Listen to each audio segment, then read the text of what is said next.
और ये वतीरा रहा है कि हयात लेके चलो कायनात लेके चलो, हयात लेके चलो कायनात लेके चलो, चलो तो सारे ज़माने को साथ लेके चलो।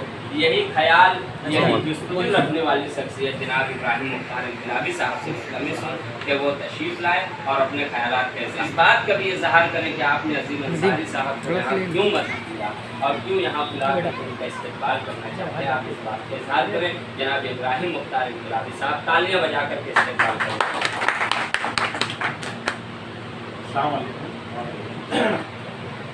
अजीम अंसारी साहब यहाँ पर तशरीफ़ लाए, हम अदारे की जानिब से और सैयान मालेगांव की जानिब से हम ये बहुत शुक्रगुजार हैं कि आप सिर्फ एक फ़ोन पर हम लोगों की 8 दिन से मुसलसल बात चल रही थी, कभी मैं नासिक हूँ कभी ये जो पूना भी, तो हम लोगों की बात हुई और आज इनका मैसेज आया कि यार मैं मालेगांव आज आया हूँ।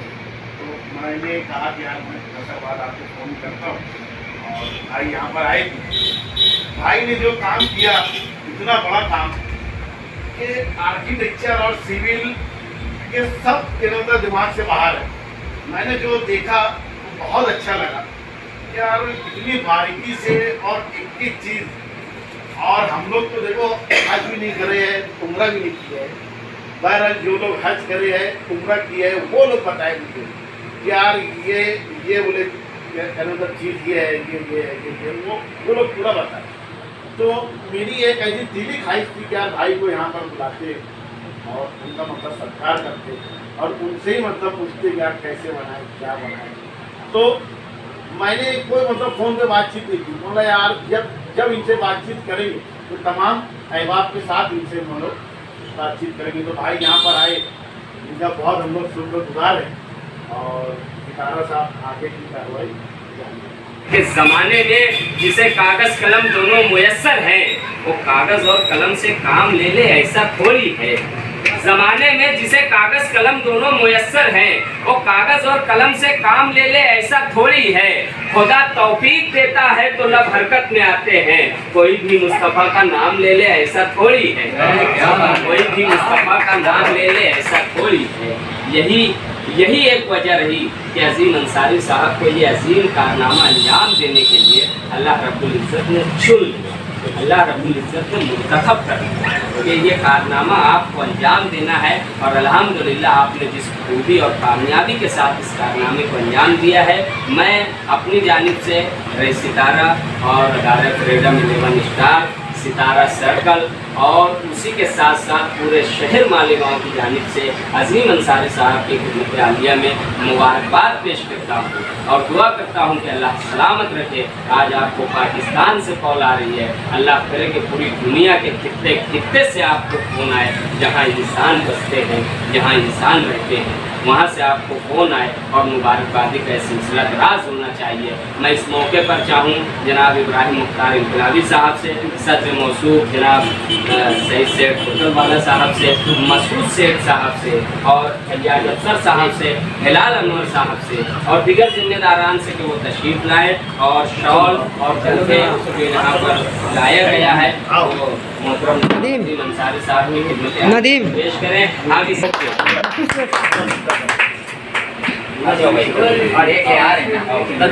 तो फुटबॉल खेल में वीडियो अब ये बुफे गुलदस्ता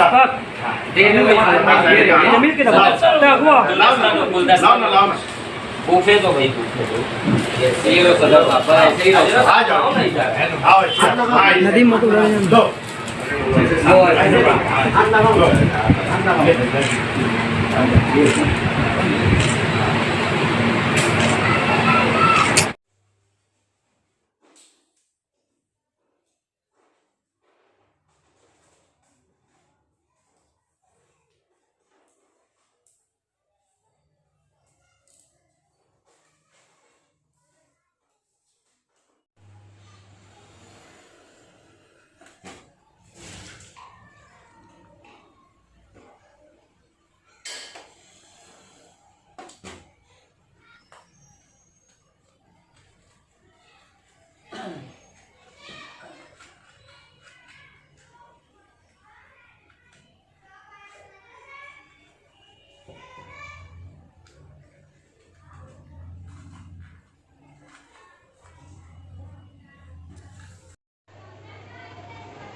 अस्सलाम वालेकुम।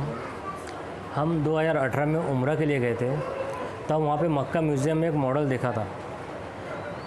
उस मॉडल देख के हमारे जहन में आया था कि ये मॉडल अगर हज क्लास में रहा तो जो हाजी जाते हैं, जो उम्रा करने आते हैं, उनको बहुत सहूलत मिलेंगी। वो हर जगह समझ सकेंगे कि सफ़ा कहाँ है, मरवा कहाँ है, मताफ़ कहाँ है, पाँचों गेट कहाँ गेट है, सब समझ सकेंगे। हम जब वहाँ पर गए थे तब हम तो थोड़े पढ़े लिखे थे, पर वहाँ जाने के बाद पहली बार जब सरज़मीन पर कदम रखते हैं, हरम शरीफ में कदम रखते हैं, तो हमारी रूह ज़मीन पे आ जाती है। हमें कुछ भी नहीं सोचता वहाँ पर क्या किधर है, क्या है। हर पढ़े लिखे लोग भी अनपढ़ हो जाते हैं वहाँ पे। तो जैसे कि हमारे मुसलमान कौम में बहुत सारे जो हज करने थे, उम्रा करने थे, वो उम्र दराजी रहते हैं, जिन्हें पढ़ना लिखना है तो उनकी क्या हालत होगी। तो वो सोच के हमने ये मॉडल बनाया था कि धुलिया हज क्लास में मॉडल रखेंगे तो वहाँ पर जो हाजी लोग जाते हैं उनको थोड़ा सहूलत हो जाएंगी। हम बस इसी नीयत से, इसी फिक्र से ये मॉडल का काम शुरू किए थे। और 12 रबीउल अव्वल के मतलब 10 रबीउल अव्वल को हमारा मॉडल तैयार हुआ था। और आप सभी जानते, कितना वक्त लगा? ये मॉडल हमारा ट्रांसपोर्ट का बिज़नेस है, तो हम ट्रांसपोर्ट बिज़नेस करने के बाद हम थोड़ा वक्त देते थे, तो लगभग उसको 4 महीने लग चुके थे मॉडल बनाते बनाते। और 10 रबीउल अव्वल के रोज़ हमारे दुलिया के शहर के मौलाना मुख्तार अहमद बंदी साहब वो आकर देखे, उनको हम बताए कि मॉडल बनाए हज क्लास में रखना है। तो उन्होंने कहा चलो ठीक है, कल हम बात करके रख देते मरकज़ पर दूसरी रोज़ बाबरी मस्जिद का निकाल आया। बहुत दुख की बात थी वो सभी मुसलमान के लिए, तो हमारे ख़िलाफ़ में निकाल आया था वो। तो फिर 12 रबीउल अव्वल का जुलूस दुलिया में कैंसिल हुआ, तब सब दोस्त अहबाब लोग हमारे घर पर आए कि अजीम ने कुछ बनाया है, चलो देख लेते हैं। कुछ फ़ोटो वायरल हो चुके थे उसके। तभी हमको हज कमेटी ऑफ इंडिया से डॉक्टर मकसूद अहमद खान साहब जो CEO है, उनका कॉल आया कि हमारे हज कमेटी ऑफ इंडिया के लिए एक मॉडल बना कर दीजिए। तब हमने उस मॉडल को हमने फिर ट्रांसपोर्ट बंद करके, हमारे बड़े भाई ने पूरा ट्रांसपोर्ट संभाला था उस वक्त। 1 मंथ हम 16 घंटे काम किए थे। उसमें हमारे एक डॉक्टर थे दोस्त, उन्होंने दर्द की दवा, कैल्शियम की दवा सब दिए थे। वो खा के हम 16 घंटे काम कर 1 मंथ पूरा मॉडल कंप्लीट करके हज कमेटी ऑफ इंडिया को दिए। तब वहाँ पे उसका इनॉग्रेशन करने के लिए मुख्तार अब्बास नकवी, नवाब मलिक, हुसैन दलवाई और सऊदी से शेख आए थे। ऐसे कई नामवर शख्सियत आए थे, उन्होंने उसका उद्घाटन किया था। अल्लाह का लाख शुक्र, बहुत अल्लाह ने इज़्ज़त दी। हम तो इस फील्ड से थे नहीं, बाकी अल्लाह जो काम लेना चाहे अल्लाह ले लेता है।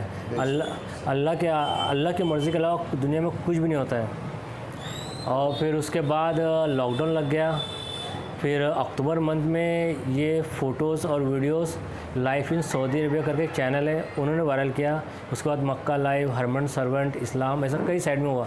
तो पाकिस्तान में एक साइड इस्लाम करके उस पर 2,14,000 लाइक ऐसे लाइक आए थे फ़ोटो पे। तो वहाँ पर ये फ़ोटोज़ बहुत वायरल हो चुके थे। पर हमें मालेगांव में भी किताब मेला में अवार्ड मिला था, हज कमेटी इंडिया में अवार्ड मिला था। और हर कंट्री से, नीदरलैंड, नाइजीरिया, टोयो, कतर, हर जगह से कॉल आया, दुबई से। कई लोगों ने हमको ऑफ़र दिया कि यहाँ पर आके हमको बना कर दीजिए, पर हमारा बिज़नेस छोड़ के, हमारा क्योंकि प्रोफेशन नहीं था, हम सिर्फ एक अल्लाह ने हमसे काम लिया, बस हमने काम कर दिया।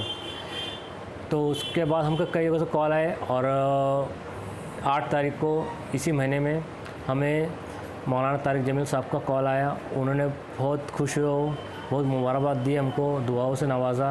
फिर कल की रोज़ 3:30 बजे मुफ्ती तारिक मकसूद साहब का कॉल आया। उन्होंने बहुत तारीफ़ की और दुआओं से नवाजा। ये 2 जो शख्सियत है, इनका जो कॉल आया है हमको इस मंथ में, ये पूरा जितना भी हमको अवार्ड मिला, जितना भी इस्तकबाल हुआ, ये सब उसके आगे फ़िक्र हो, क्योंकि ये 2 शख्सियत हमारे लाइफ के सबसे बड़े शख्सियत है। हम रोज़ाना इनके बयान सुनते हैं। मौलाना तारिक साहब का शेर शायरी, उनका एक शेर बहुत मशहूर है, जो सुन के हमको बहुत हमारी लाइफ से भी, और बहुत सारे जो ऐसे लोग हैं उनको लाइफ से मतलब वो मुतासिर होते हैं। उनका शेर, कभी अर्श पर, कभी फ़र्श पर, कभी इस दगर, कभी उस दगर, मैं कभी अर्श पर, कभी फ़र्श पर, कभी इस दगर, कभी उस दगर, गम आशिकी तेरा शुक्रिया, मैं कहाँ कहाँ से गुज़र गया, कभी रास्तों पे तन्हा, कभी हुंद बुर्द सहरा, मैं जुनू का हम सफ़र हूँ, मेरा कोई घर नहीं। जब ये शेर सुनते तो बहुत मुतासिर होते हैं, क्योंकि मौलाना तारिक जमील साहब ने 50 साल इसमें फूंक दिए, तब जाके आज वो पूरे दुनिया के सबसे बड़े मौलाना बन चुके हैं। और उनका कॉल आया तो हमें दुनिया का सबसे बड़ा इनाम मिला। और उसी तरह जिस तरह आज इस महफिल से सजी है, सब हमको इतना मुबारक दे रहे हैं, इस्तकबाल कर रहे हैं, सभी लोगों का बहुत बहुत शुक्रिया।